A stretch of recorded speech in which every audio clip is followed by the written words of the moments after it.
is Fred Caruso. I'm here at the Elmhurst College campus where I'm on the faculty. I'm in the Gretsch recording studio, which was donated to the college by the Gretsch family, the people who make the guitars. Elmhurst College is the place where the famous Elmhurst Jazz Concert Festival, happens every year in usually in late February. It's run by Doug Beach, who's also the coordinator of jazz studies. The faculty here is Mark Colby on saxophone, Tom Garling on trombone and arranging, myself on keyboard and improv 2, Neil Alger and Mike Pinto on guitar, Ken Havoc on bass, Kirk Garrison on trumpet, and Bob Rummage on percussion and drums. This first session is going to deal with something very basic about blues and the several ways to approach blues playing. So the first thing I want to do is just play a very basic blues, 12-bar blues pattern. I'm not going into minor blues on this one, although that's very simple, but I'll do that on another session. Just basic blues, and showing you that one scale can fit all 3 chord changes.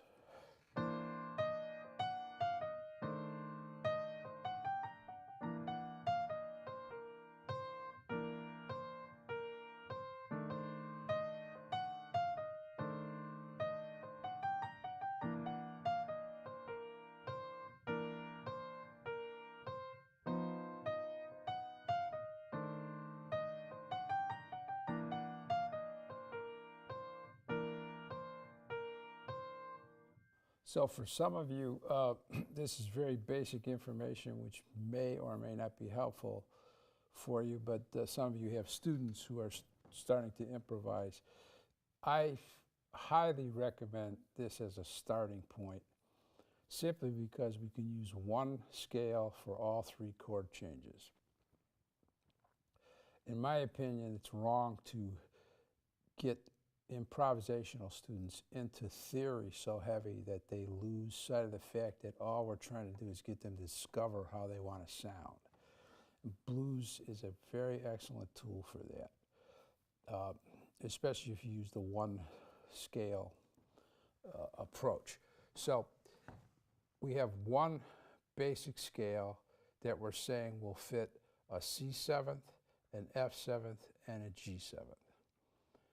That allows the student to spend more time on developing rhythmic motifs and listening to space in their playing. And it also is a great tool at times, because a lot of times in the middle of a solo you'll play a whole blues scale, a portion of a blues scale, or different segments, meaning different places in the scale as a starting point. It's very effective. If that's all you play, it gets boring, but that's not what we're suggesting here. We're helping people get started on blues. So I'm going to show you what that scale actually is.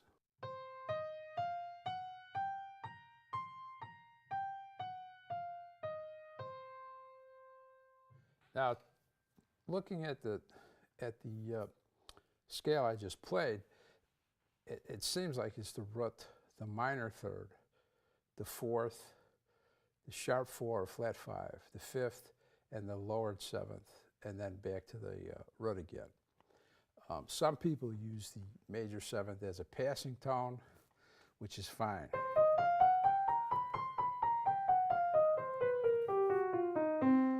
Okay, now, the fact of the matter, or the phenomenon about the blues scale, is that I'm playing a 7th in my left hand, which has a major 3rd and a lowered 7th. In my right hand, I'm playing an E flat, or actually a D sharp, which means that the blues scale with the major 3rd accompaniment in the left hand actually is a sharp 9.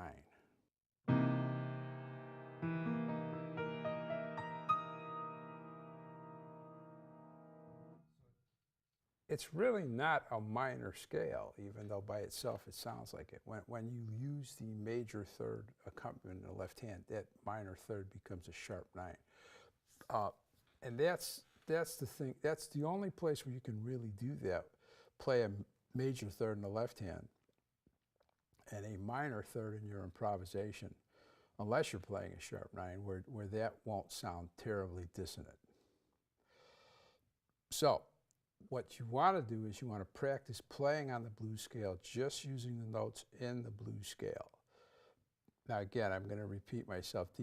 This is not for people who can already do this. This is for people who are trying to learn how to improvise and find a simple way of sounding like a jazz player without having to know 29 or 39 different types of scales and different types of chord changes and all that stuff. That's a very daunting prospect to most students who are just starting, so it's not a good place to go.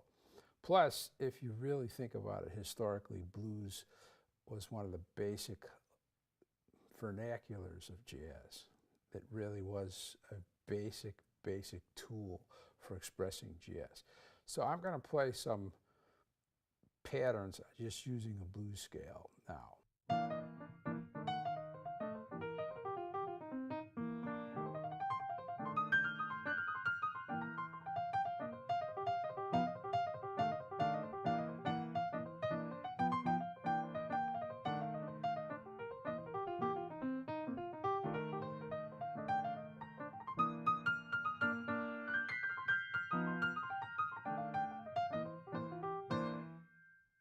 So a blues scale can actually be a very useful tool, even if you just adhere to a blues scale.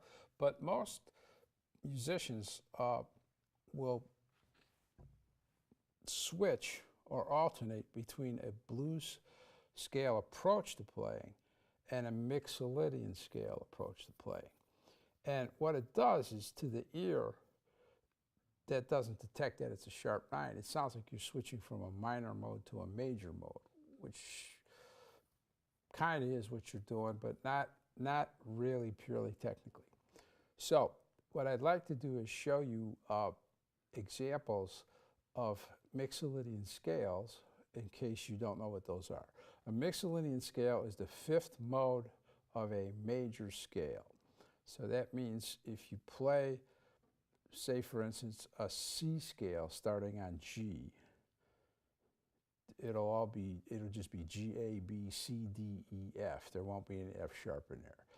If you play an F Mixolydian scale, that would be the 5th mode of a B flat scale. That would have 2 flats. So, so on. And so I think that's pretty easy for you to figure out. But if you have trouble with that, you might want to check with your theory teacher. All right, so now I'm going to give you an example of Mixolydian scales in each of the 3 positions on a blues scale. A C7th, an F7th, and a G7th. I'm just going to show you the notes. I'm not going to play any improv on it. So if I play a C Mixolydian scale, I'm actually playing an F scale starting on C.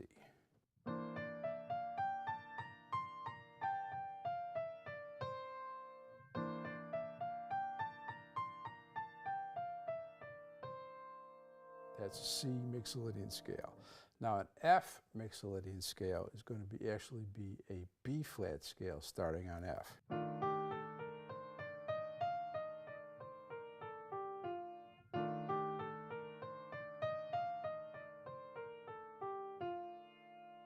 And a G Mixolydian scale is actually a C scale starting on G.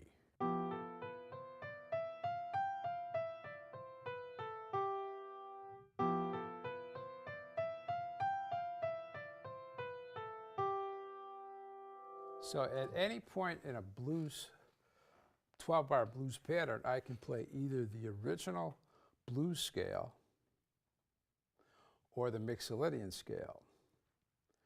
Now for this session, I'm going to leave out the alternate blues scales because I'm trying to keep things down to minimal information. Because actually, hypothetically, you could play a C blues scale on a C chord change, an F blues scale on an F chord change, and a G blues scale on a G chord change. But I'm going to stick with just either the blues scale or the Mixolydian scale.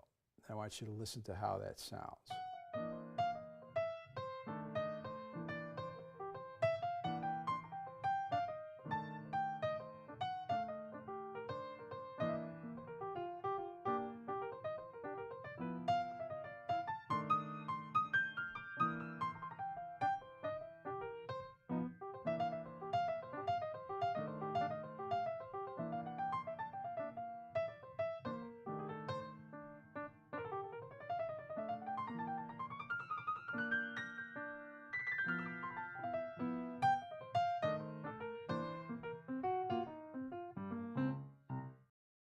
at a very early age, I used to listen a lot to Oscar Peterson. I would notice that it sounded different when he played. He was still playing a 12-bar blues, but it sounded like he was switching from a major to a minor. So I did some research. I messed around on the keyboard, and finally I came to the conclusion, which is a very simple conclusion, that he was either using a blues scale or a Mixolydian scale in different positions of the different harmonic positions within the blues harmonic pattern. So I'm sure that those of you who have listened to jazz have heard accomplished players switch back and forth between that. The importance of the theory is to allow you to experience the sound so that when you play, you understand what you're playing. And it's not like quantum physics. It's very simple because music is a communication art. So the theoretical aspects of music are always based on simple things. All right, so anyway, again, this is very important. This type of exercise is to get you to make your solo sound how you want it to sound. Because whether you believe it or not, you already know how you want your jazz to sound. And different players play at different levels, mostly because they desire to, and some of them are, more gifted than others. But it seems like the real deciding factor is how badly they want to sound like different or keep evolving. All right, so we talked about playing a blues scale over all three sets of changes. We talked about playing a Mixolydian scale over all three sets of changes. And then we talked about weaving in and out between those, okay? Now I'd like to talk about blues with straight changes. In other words, the changes you might see in a standard. So I'm going to give you an example of that now. I'll play it for you.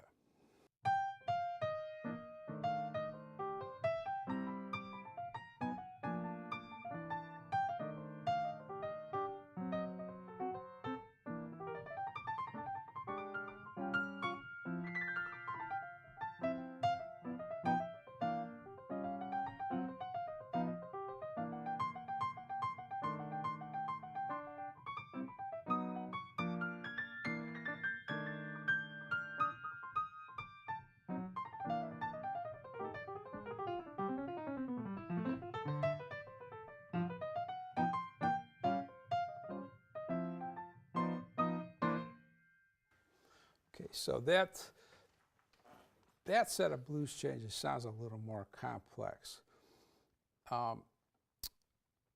If you look on the board, you'll see the path that those changes follow. I'm sorry.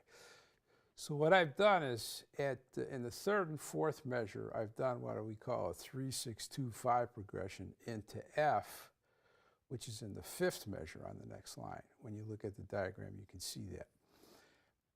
Now, each of those chords, from a simple standpoint, you can use what we call a Dorian scale on each of those chords, except for the C7. That would be another Mixolydian. The A-flat minor 7th that you're looking at is a tritone substitution of a D, which would be a 6 in the key of F. So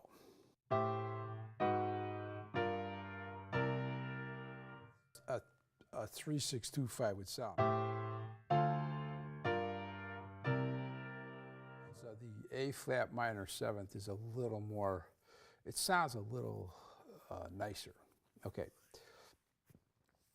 In the second line of music, in the 7th and 8th bar, you have a series of dominant 7th chords. You have a C7th, a B7th, a B-flat 7th, and an A7th. Those would use Mixolydian scales, or you could play chord tone patterns on them.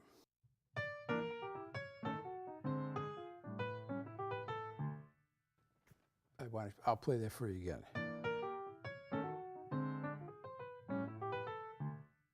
So I use chord tone patterns that time because it's an easier shot if you're not real skilled in switching from one scale to another. That brings us to the 2-5, in the 9th and 10th bar of a D minor 7th to a G 7th. Those are both chords that are extracted from a C major scale, which probably should play there, because a blues scale there might be kind of going against the grain a little bit. The 11th and 12th bar are a dominant 7th on the C, a dominant 7th on the A, instead of a minor 7th, which would be a primary chord, and a 2-5 again in C. So I'm going to play a slower version of that so you can really listen to what I'm doing. And you should try and determine whether I'm playing a blues scale, a Mixolydian scale, or a Dorian scale. That's what you should try and figure out with this. So.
So that's a good 2-chorus run on that without playing 800 miles an hour and you can't figure out what I'm playing. Okay, so having said that, those are really the 2 types of approaches to jazz playing you should start with. There's another one which I'd like to cover at another session because I don't want this session to be too long and drawn out.